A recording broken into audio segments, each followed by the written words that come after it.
Video like जरूर कर लीजिए और ऐसे वीडियो लगातार फ्री में पाने के लिए चैनल को तुरंत सब्सक्राइब कर लीजिए और बेल आइकन को जरूर टैप कर लीजिए ताकि आगे भी सारे वीडियो आपको मिलते रहे। यूट्यूब में फॉलो करते हैं तो प्लीज ये वाला फ्री टेलीग्राम चैनल जरूर ज्वाइन कर लीजिएगा। सारे नोटिफिकेशन सारे अपडेट यहीं पे आते हैं, ध्यान रखिएगा। दोस्तों, निबंध लेखन का हमारा क्रम लगातार चल रहा था और आज का जो हमारा निबंध का टॉपिक है वो है ग्रीन इकोनॉमी यानी हरित अर्थव्यवस्था। इकोनॉमी क्या है ये तो आप सभी जानते हैं, लेकिन ग्रीन इकोनॉमी क्या होती है आइए देखते हैं। और आज के समय में जब जलवायु परिवर्तन इतनी तेजी से हो रहा है और पूरी दुनिया प्रदूषण और महामारी के खतरे से त्रस्त है, चारों तरफ त्राही त्राही मची हुई है, मतलब मौसम असंतुलित अलग हो रहा है, उसमें लगातार बदलाव हो रहे हैं और वो बदलाव इतने विनाशकारी हैं कि भविष्य में और बढ़ेंगे ही। इसमें पूरा जो गुंजाइश है वो दिखाई दे रही है। ऊपर से महामारियों का पूरा एक सीक्वेंस चल रहा है जो कि थमने का नाम ही नहीं ले रहा है। तो ये सब क्या है? ये तबाही के संकेत है जिससे कि हम सभी को डर लगता है, डराने वाली चीज़ है। लेकिन बचने का क्या उपाय हो सकता है? तो यहाँ ग्रीन इकोनॉमी जो है एक तरह का प्रबंधन है। ठीक है, पर्यावरण पे तो आपने बहुत सारे निबंध लिखे हैं, लेकिन ये जो टॉपिक है ये थोड़ा सा नवोन्मेषी है। अब यहाँ पर लिखा क्या जा सकता है? पहले तो इस तरह के जब टॉपिक को आप लेते हैं तो पहले परिचय दे दीजिए भाई, इसमें परिभाषा देना जरूरी हो जाता है। सामान्य अगर कोई टॉपिक है ना, जैसे G7 पे आप लिख रहे हैं या फिर आप लिख रहे हैं महिला सशक्तिकरण पे, महिला सशक्तिकरण और सरकारी योजना, तो अब ऐसी कंडीशन में आपको क्या करना होगा? परिभाषा से बचना होगा, सीधे मुद्दे की बात पे आना होगा। लेकिन जब मुद्दा ही है हरित अर्थव्यवस्था तो पहले आपको जो प्रस्तावना है उसमें परिभाषा से शुरू करना होगा। और नहीं तो कोई वक्तव्य किसी बड़े आदमी का है भाई जो हाल फिलहाल में दिया गया है इस संबंध में, ग्रीन इकोनॉमी के संदर्भ में, तो उसको आप ले सकते हैं। वो थोड़ा सा और बढ़िया शुरुआत करने का तरीका हो सकता है। अब यहाँ देखिए, परिभाषा परिचय आदि दे दीजिए, उसके बाद इस दिशा में क्या प्रयास हो रहे हैं और सिद्धांत इसका क्या है, कॉन्सेप्ट बताना ही पड़ेगा आपको। और हरित अर्थव्यवस्था में जन भागीदारीकरण जो है या जन भागीकरण जो है वो कैसा है और कैसा होना चाहिए, ये सब देते हुए अंत में आपको निष्कर्ष देना है। तो ये छोटा सा प्रारूप है। अब यहाँ आप देखें, परिचय कुछ इस प्रकार से है कि हरित अर्थव्यवस्था से तात्पर्य एक निम्न कार्बन संसाधन कुशल और सामाजिक रूप से समावेशी अर्थव्यवस्था। यहां आप देख रहे हैं निम्न कार्बन संसाधन कुशल और इसके अलावा मतलब निम्न कार्बन उत्सर्जी, ये कहने का मतलब है संसाधन कुशल और सामाजिक रूप से समावेशी जो अर्थव्यवस्था है उससे तात्पर्य है ग्रीन इकोनॉमी से। यह विकास की दृष्टि से एक वैकल्पिक साधन है जो कि अर्थव्यवस्था को उच्च स्तर तक पहुंचा सकता है, क्योंकि जो हमारे बेसिक तरीके थे या जो पारंपरिक तरीके आप कह सकते हैं, उनके सहारे अर्थव्यवस्था ऊपर की ओर जा ही नहीं रही है। उसको ढकेलने के लिए, उसे नीचे पहुंचाने के लिए बहुत सारे खतरे ये हाजिर हो जा रहे हैं। कहीं कुछ तूफान आ जा रहा है, कहीं कुछ महामारी आ जा रही है, तो इकोनॉमी क्या है, वो ग्रोथ नहीं कर पा रही है। तो ऐसे में ये कॉन्सेप्ट निकल कर आया और सतत विकास की अवधारणा के अनुरूप और अनुकूल है। जो 17 सस्टेनेबल डेवलपमेंट गोल्स बनाए गए हैं ना, SDG आप पढ़ते हैं, माफ कीजिएगा SDG आप पढ़ते हैं, तो उन्हें हमें कंप्लीट करना है 2030 तक। समय बहुत नजदीक आ गया है और अभी जो विश्व की स्थिति है उसको देखकर कतई नहीं लग रहा है कि कोई भी देश उसे 100% या मैक्सिमम अचीव कर पाएगा। मतलब अचीवमेंट जो है उसका लेवल क्या होगा, एकदम नीचे वाला होगा। तो ऐसी स्थिति में हमें ये सोचना पड़ेगा कि हम ऐसा कौन सा उपाय करें जिससे कि जल्दी हम उन सतत विकास लक्ष्यों को प्राप्त कर सके, ताकि डेवलपमेंट कहीं से रुके नहीं और विनाश के खतरे से भी हम बच जाएं। तो अब इसमें देखते हैं आगे। यहाँ आप देखें, कहा गया कि हरित अर्थव्यवस्था जो है वो पर्यावरणीय और सामाजिक हितों को बनाए रखने पर जोर देती है, यही उसका उद्देश्य है। एक हरित अर्थव्यवस्था सार्वजनिक और निजी निवेश के द्वारा रोजगार एवं आय में वृद्धि करके आर्थिक गतिविधियों और जो आधारभूत संरचनाएं हैं, इसके अलावा परिसंपत्तियों के द्वारा की जाती है, जो कि कार्बन उत्सर्जन और प्रदूषण में कमी करके ऊर्जा और संसाधन की कुशलता में वृद्धि करता है। तो कुल मिलाकर यहाँ जो नाम है ग्रीन, मतलब वर्ड जो यूज किया गया है ग्रीन यानी हरित, उसका मतलब क्या है कि ये कहीं ना कहीं से इको फ्रेंडली है। तो वही बात यहाँ क्या दी गई है कि देखिए, जैव विविधता और पारितंत्र के संरक्षण को प्रोत्साहन देने वाली ये अर्थव्यवस्था है। मतलब हम अपना भी डेवलपमेंट करें और साथ में जो प्राकृतिक संसाधन हमें प्रकृति की ओर से उपहार में मिले हैं उन्हें भी हम भविष्य के लिए बचा कर रखें। और जो हमारे साथ जीवन यापन करने वाले या हमारे अलावा पृथ्वी पर मौजूद जीव जंतु हैं, प्राणी हैं, चाहे वो वृक्ष हो या फिर जो जीव जंतु हैं उनकी बात हो, तो इन सभी का भी संरक्षण हो जाए। मतलब एक हद तक हो जाए, क्योंकि 100% तो हम कर ही नहीं सकते। तो ये सब चीजें एक साथ हो जाएं, इसके लिए कॉन्सेप्ट आया है हरित अर्थव्यवस्था का। और इसमें जो रोल प्ले करने की जिम्मेदारी है वो बड़े देशों की पहले है। जो विकसित देश हैं उनके साथ ज्यादा दिक्कतें जुड़ी होती हैं, ज्यादा प्रदूषण भी वही फैलाते हैं। हालांकि विकासशील देशों में भी समस्याएं कम नहीं, लेकिन पहला कदम किसका होगा? जो विकसित राष्ट्र है उनका होगा। अब इसके बाद आप देखें कि हरित अर्थव्यवस्था, ये शब्द कहां से आया है? हरित अर्थव्यवस्था शब्द का प्रयोग सबसे पहली बार 1989 में ब्रिटेन के कुछ पर्यावरण विदों के द्वारा और वहां की सरकार को सतत विकास के माध्यम से सौंपी गई एक रिपोर्ट में भी किया गया था। ठीक है। और रिपोर्ट का शीर्षक था ग्रीन इकोनॉमी के लिए बेसिक प्लान, ठीक है, ब्लूप्रिंट, बेसिक प्लान या ब्लूप्रिंट आप कह सकते हैं, जिस मतलब उस पर पूरी योजना तैयार होती है। तो blueprint for a green economy, ये उस रिपोर्ट का टॉपिक था, या आप कह लीजिए कि उसका टाइटल था। अब यहाँ देखिए, अक्टूबर सन 2008 में संयुक्त राष्ट्र पर्यावरण कार्यक्रम यानी यूएनईपी जो है, यूनाइटेड नेशन एनवायरमेंटल प्रोग्राम, उसमें एक हरित व्यवस्था माफ कीजिएगा हरित अर्थव्यवस्था पर एक पहल प्रारंभ की, जिसका उद्देश्य हरित क्षेत्रकों को पर्यावरण अनुकूल बनाने हेतु विश्लेषण और नीति या नीतिगत सहयोग प्रदान करना था। ये इस तरह का इसका उद्देश्य था। तो जो बड़े बड़े संगठन हैं उनके द्वारा जो ग्रीन इकोनॉमी की दिशा में किए गए प्रयास है या कोई रिपोर्ट वगैरह आई है, तो उसको आप इसमें सबमिट करके, मतलब सबमिट करने का मतलब है कि उसका जिक्र करके थोड़ा सा 2-4 लाइन डाटा देकर उसका अपनी बात को और बेहतर तरीके से प्रस्तुत कर सकते हैं।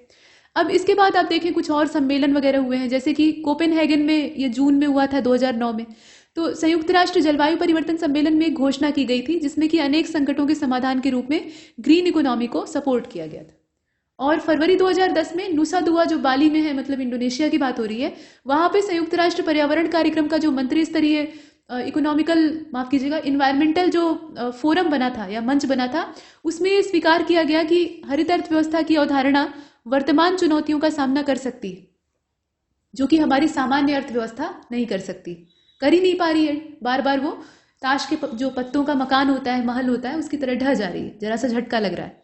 तो ऐसे में ग्रीन इकोनॉमी रहेगी तो वो सस्टेनेबल डेवलपमेंट के कॉन्सेप्ट से जुड़ी रहेगी, और जो सस्टेनेबल डेवलपमेंट के साथ जुड़े हुए जितने भी डेवलपमेंट के कॉन्सेप्ट हैं उनको इतनी आसानी से तोड़ा नहीं जा सकता है। अगर वो एक बार जनरेट हो गए, मतलब उन्हें सही तरीके से लागू कर दिया गया, तो उसके बाद उसका बेनिफिट ज़्यादा है, लेकिन लागत प्रभावी तो वो है बाद में, पहले उन्हें खड़ा करने का जो संकट है वो ज़्यादा है, मतलब चैलेंजेस वहाँ पे ज़्यादा है, क्योंकि पहले इन्वेस्टमेंट तो करना पड़ेगा।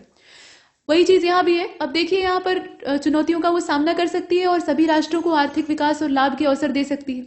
फिर आगे की जो कहानी है वो ये है कि वर्ष 2012 में रियो डी जेनेरियो, यानी जो साउथ अमेरिका ब्राज़ील वाला क्षेत्र है, वहाँ पे एक संयुक्त राष्ट्र का जो सतत विकास सम्मेलन, मतलब रियो+20 आप देखते हैं, तो उसमें 2 केंद्रीय विषयों में एक हरित अर्थव्यवस्था को भी शामिल किया गया था। तो ये जो बड़े बड़े पर्यावरणीय सम्मेलन हुए हैं, ठीक है, अर्थ समिट है, रियो+20 है, +10 है, ये सब जो है, इनका उल्लेख करने से आपका जो निबंध है वो ज़्यादा प्रामाणिक बनेगा, इसका इस्तेमाल करना चाहिए। और देखिए, इसमें कहा गया कि हरित अर्थव्यवस्था संयुक्त राष्ट्र के सदस्य देशों में सतत विकास प्रतिबद्धताओं को लागू करने वाली नीतियों के कार्यान्वयन के लिए एक उपकरण का काम करेगी, मशीनरी का काम करेगी। देखिए, जो हरित अर्थव्यवस्था है वो कैसी अर्थव्यवस्था है? लोचशील है, मतलब उसमें लचीलापन है, जो कि ग्रह की पारिस्थितिकी सीमाओं के भीतर बेहतर गुणवत्ता युक्त जीवन देने में सक्षम है। और सतत विकास पर उच्च स्तरीय संयुक्त राष्ट्र मंच न्यूयॉर्क में जुलाई 2019 में एक प्रपत्र प्रोफार्मा पेश किया था, जिसका शीर्षक था समावेशी हरित अर्थव्यवस्थाओं के लिए सिद्धांत, प्राथमिकताएं एवं मार्ग। ये था टॉपिक। तो यहाँ भी ग्रीन इकोनॉमी का उल्लेख आया। लगातार निरंतर हो रहा है, जब से इसको इजाद किया गया तब से इसमें निरंतर जो विचार हैं वो चल रहे हैं, शोध पत्र चल रहे हैं, और अंत में इसका जो कॉन्सेप्ट है उसको दिया जा रहा है।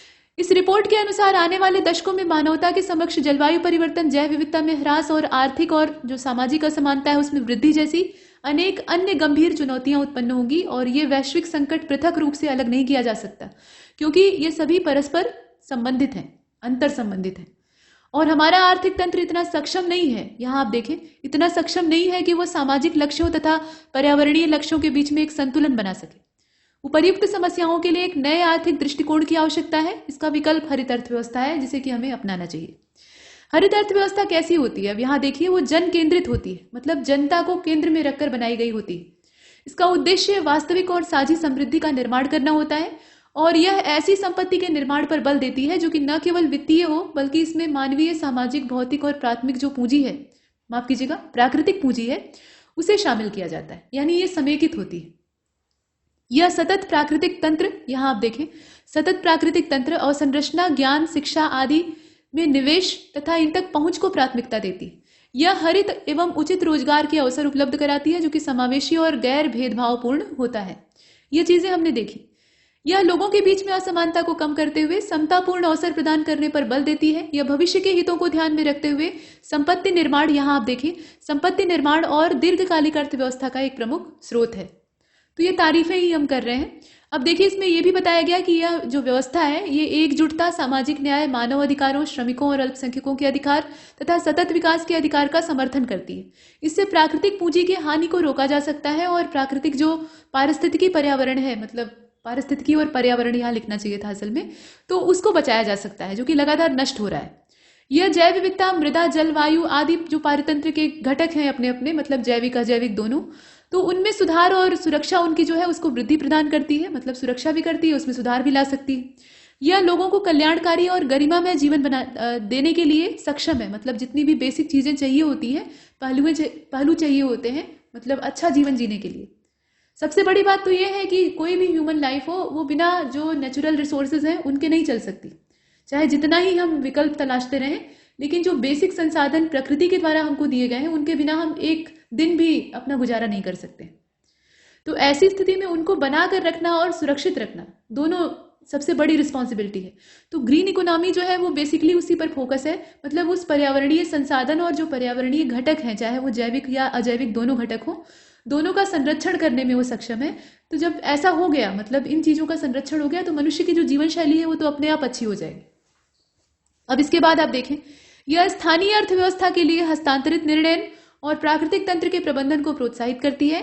यद्यपि यह परिवर्तन इतना सरल नहीं है। ये बातें बहुत अच्छी लगती हैं जो यहाँ कही गई बातें हैं ना, कि एक ग्रीन इकोनॉमी नाम का जादू है जो कि एक मंत्र मारेगा और उसके बाद दुनिया में सब ठीक हो जाएगा। इंसान जो है वो बढ़िया तरीके का जीवन यापन करने लगेगा, उसका सब कुछ जितना दुख दर्द है वो भाग जाएगा। मतलब जो जल संकट मंडरा रहा है, वायु प्रदूषण मंडरा रहा है, महामारियां सिर पर बैठी हुई हैं, और भी तमाम समस्याएं हैं, मतलब जो प्राकृतिक आपदाएं हैं वो ऊपर से त्रस्त कर रही हैं, तो वो सब एक झटके में साफ हो जाएगा। और ये जो ग्रीन इकोनॉमी है ये डेवलपमेंट ही डेवलपमेंट करा देगी। पेड़ पौधे एकदम बन जाएंगे बढ़िया, जीव जंतु सब एकदम अपने आवास में रहने लगेंगे अच्छे तरीके से, और मनुष्य भी खुश हो जाएगा। ये सब देखने में एकदम स्वर्ग जैसा माहौल दिखाता है, मतलब एक हवाई किला अगर आप बनाना चाहें, लेकिन इसे धरातल पर उतारना बहुत मुश्किल है, खासतौर पे अब जब परिस्थितियां इतनी ज्यादा बिगड़ चुकी हैं। अगर यही प्रयास, जो ग्रीन इकोनॉमी की कोशिश अब हम लोग इतना पुरजोर तरीके से कर रहे हैं, अगर यही प्रयास आज से 50 साल पहले दुनिया ने किया होता तो आज ये दिन नहीं देखने के लिए मिलता। जो आने वाले 50 साल थे, मतलब बीते 50 साल में अगर ये प्रयास किया गया होता तो अब तक क्या होता? अब तक हम एक हरी भरी पृथ्वी पर खुशहाल जिंदगी जी रहे होते, यकीन मानिए। लेकिन ये प्रयास उस समय नहीं किया गया। उस समय तो डेवलपमेंट का ऐसा राक्षस सबके सिर पर सवार था कि सब मशीनों का आविष्कार करने में लगे हुए थे, ठीक है, मशीनों का इजाद करने में और आपस में लड़ने में लगे हुए थे कि कौन उसमें भारी है और परमाणु बम किसके पास है। तो वो गलतियां जो है उनका खामियाजा अब भुगतना पड़ रहा है। और अभी से अगर हमने सुधार करना शुरू किया तो शायद मानव सभ्यता के खत्म होते होते हम इस स्थिति में आ जाएं कि फिर से पृथ्वी को आबाद कर सकें। तो यही सब है, इस तरीके से आप कंक्लूजन कर सकते हैं, ठीक है। तो ये अच्छा टॉपिक है, इसमें लिखने के लिए बहुत कुछ है। आप चाहें तो फ्लो चार्ट का भी यूज कर सकते हैं, ग्रीन इकोनॉमी के जितने भी फैक्ट वगैरह हैं उनको एक साथ डाल सकते हैं, या जितने भी समिट वगैरह हुए हैं, सम्मेलन हुए हैं, उनको आप एक जगह रखकर फ्लो चार्ट बना सकते हैं कि इनका संबंध ग्रीन इकोनॉमी से है। ये सब दिखाने के, प्रभावशाली तरीके से लिखने के कुछ अच्छे तरीके हो सकते हैं, ठीक है। तो इसमें इतना ही, और तब तक के लिए नमस्कार।